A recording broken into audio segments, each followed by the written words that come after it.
আসসালামু আলাইকুম বন্ধুরা। বৃষ্টির দিনে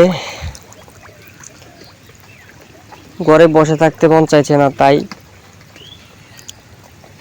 একটু মাছ ধরতে আসলাম। আসলে উদ্দেশ্যটা মাছ ধরা না, উদ্দেশ্যটা বিনোদন। তারপরেও আসলাম। আমাদের একটা পুকুর আছে বড়। আসলে পুকুরটা প্রায় পরিত্যক্ত বললেই চলে। দেখেন, কচুরি ফানায় ভরে গেছে। আমরা বছরে একবার সেচের মাধ্যমে এই পুকুর থেকে মাছ ধরি, এমনিতে কোনো মাছ চাষ করি না। তো আজকে ভাবলাম, সময় তো কাটে না সকালবেলা, তো দেখি একটু মাছ ধরা যায় কিনা। তো আসলাম, এসে পুকুরের এক পাড়ে একটু বাদ কেটে কিছু কচুরিপানা সরিয়ে একটু পরিষ্কার করলাম, যাতে একটু আলো দেখা যায়। হয়তো ভিতরের মাছ আসলেও আসতে পারে, অন্ধকারের মাছগুলো হয়তো আলো দেখলে এদিকে আসতে পারে। আর একটু পানি ছেড়ে দিলাম। পানি ছেড়ে এক পাশে জাল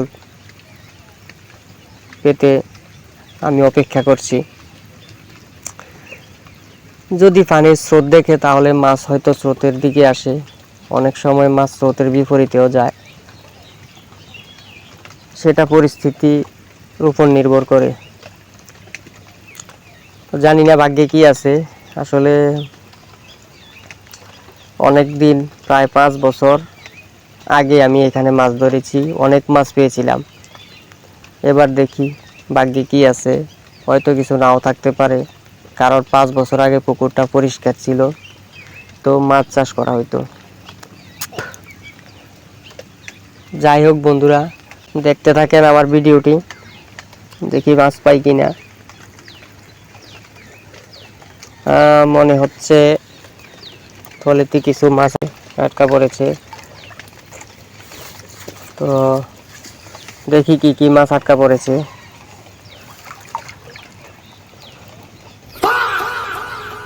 ওহো, কিচ্ছু নাই। তো যাই হোক বন্ধুরা, আমার ভাগ্যে মাছ ছিল না, এই জন্য পাইনি। তো আপনারা অনেক ধৈর্য ধরে আমার ভিডিওটি দেখার জন্য আপনাদের সবাইকে ধন্যবাদ। আসসালামু আলাইকুম।